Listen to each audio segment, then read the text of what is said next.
તેની શરૂઆત કરશું, જેમાં સમાચાર વડોદરાથી સામે આવી રહ્યા છે। વડોદરાની અંદર પૂરની જે સ્થિતિ સર્જાણી છે તેને લઈ અને માનવ જીવન પર અસર પડી રહી છે। જનજીવન ત્યાં અસ્તવ્યસ્ત થઈ ચૂક્યું છે, નાગરિકોને હાલાકી પડી રહી છે। પૂરથી 70% વિસ્તાર પ્રભાવિત થઈ ચૂક્યો છે। વડોદરામાં તંત્રએ સાફ સફાઈની કામગીરી યુદ્ધના ધોરણે શરૂ કરી દીધી છે। મંતવ્ય ન્યૂઝ દ્વારા સૌથી વધુ પ્રભાવિત વિસ્તારની મુલાકાત કરવામાં આવે છે। લોકોને ફૂડ પેકેટ અને પાણી સાથે જ અન્ય જરૂરિયાતની ચીજવસ્તુઓની વિતરણ પણ ત્યાં કરવામાં આવી રહ્યું છે। વડોદરામાં આવેલ પૂરે નાગરિકોનું જીવન અસ્તવ્યસ્ત કરી નાખ્યું છે, જેમાં પૂરથી લગભગ 70% જેટલો વડોદરાનો વિસ્તાર છે તે પ્રભાવિત થઈ ચૂક્યો છે અને વડોદરામાં તંત્ર દ્વારા સાફ સફાઈને લઈ અને કામગીરી યુદ્ધના ધોરણે શરૂ કરી દેવામાં આવી છે। મોટાભાગના કર્મચારીઓ તેમાં જોડાઈ ચૂક્યા છે અને તેમના દ્વારા સાફ સફાઈની કામગીરી શરૂ કરી દેવામાં આવી ચૂકી છે।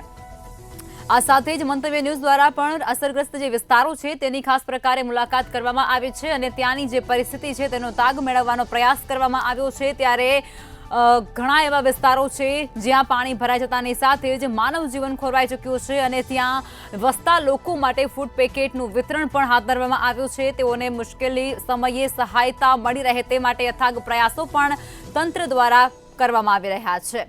આ સ્થિતિ વડોદરાની છે, આ તસવીરો વડોદરાની છે, જ્યાં યુદ્ધના ધોરણે સાફ સફાઈની કામગીરી તંત્ર દ્વારા શરૂ કરી દેવામાં આવી ચૂકી છે। અનેક વિસ્તારો પૂરને લઈ અને પ્રભાવિત થયા છે અને તે વિસ્તારોમાં વસતા જે લોકો છે તેઓને હાલાકી ન પડે તે અંતર્ગત તેમના માટે ફૂડ પેકેટનું પણ વિતરણ ત્યાં કરવામાં આવી રહ્યું છે। પાણીની પણ સુવિધા તંત્ર દ્વારા ત્યાં ઉપલબ્ધ કરવામાં આવી રહી છે।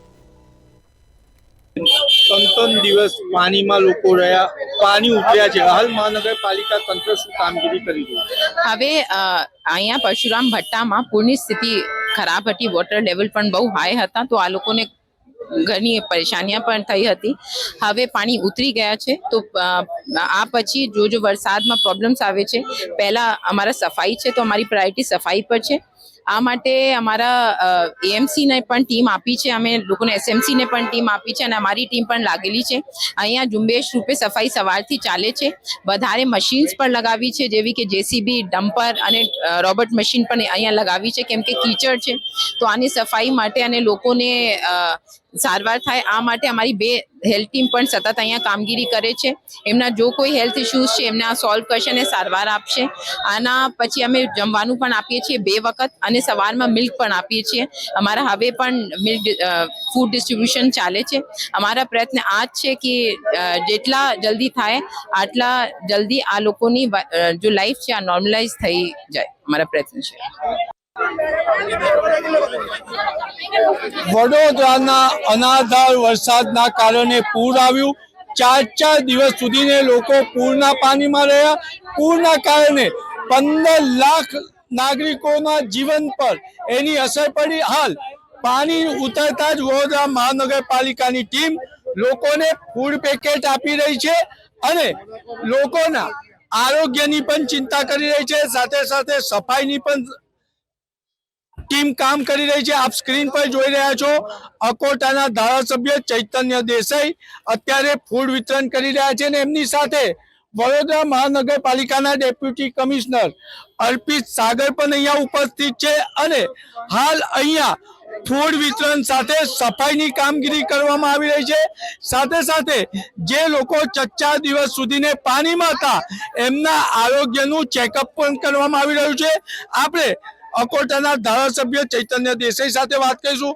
શું કહો ચૈતન્યભાઈ, પૂરના પાણી ઉતરતા જ વડોદરા મહાનગરપાલિકાનું તંત્ર કામગીરી કરી રહ્યું છે, શું કામગીરી કરી રહ્યું છે? વડોદરા શહેર મહાનગરપાલિકાની જેટલી પણ આપણી ટીમ છે ઓફિસર્સની, એ બધી સતત લાગેલી જ હતી। એવું નથી કે પાણી ઓસર્યા ત્યાર પછી જ લાગ્યા છે, એ લોકો કન્ટિન્યુઅસ કામગીરીમાં છે। જે એ લોકોથી થઈ શક્યું જ્યાં સુધી પહોંચી શક્યા, જેસીબીથી, ટ્રેક્ટરથી, મોટા ડમ્પરો લઈને ત્યાં સુધી ગયા છે, એટલે લોકોની મદદ કરી જ છે। પરંતુ અકોટા વિધાનસભામાં અમુક વિસ્તાર એવા છે કે જ્યાં ટ્રેક્ટર, જેસીબી કે કંઈ પણ પહોંચી ના શકે, ફક્ત ને ફક્ત મોટરબોટથી તમારે જઈ શકે એ પરિસ્થિતિ હતી। એની અંદર અમે વિસ્તારોમાં પહોંચી નહીં શકે, એના માટે અમને દુઃખ છે। હાલ શું કામગીરી કરવામાં આવી રહી છે? હાલમાં સુરતથી, અમદાવાદથી, વડોદરા શહેરની પણ આપણી સફાઈની ટીમ વિસ્તારોમાં લાગી છે અને જ્યાં જ્યાં કીચડ થયા છે, જ્યાં જ્યાં કચરો ભેગો થયો છે, જે બહુ જ ગંધાઈ રહ્યો છે હાલમાં, એની સાફ સફાઈ કરવા માટે લાગેલા છે। અને હાલ આપણે અહીંયા પરશુરામ ભટ્ટાની આસપાસના વિસ્તારમાં છે જે ખરેખર 4 દિવસ સુધી એ પાણીમાં ગરકાવ રહ્યો છે. એટલે અહીંયાથી જ કામગીરી શરૂઆત કરી છે. હજી આગળના વિસ્તારો છે જેમાં પાણી ઓસર્યું નથી, એટલે આ કામગીરી પતાવીને એ ઓસરશે પાણી, એટલે તે બાજુ જઈને તે સાફ સફાઈ કરશે. ગઈકાલે આ જ વિસ્તારની મુલાકાત ગૃહ રાજ્યમંત્રી હર્ષ સંઘવીએ પણ લીધી હતી અને હાલ તંત્ર કામ કરી રહ્યું છે 24 કલાક. ગઈકાલે રાતના વડોદરા મહાનગરપાલિકા કમિશનરે પણ આ વિસ્તારની મુલાકાત લીધી હતી અને 24 કલાક મહાનગરપાલિકાનું તંત્ર ખડે પગે અહીંયા સફાઈની સાથે સાથે નાગરિકોના આરોગ્યની ચિંતા કરી રહ્યું છે. કેમેરામેન કેતન સિંધે સાથે નિલેશ બ્રહ્મભટ્ટ, મંતવ્ય ન્યૂઝ, વડોદરા.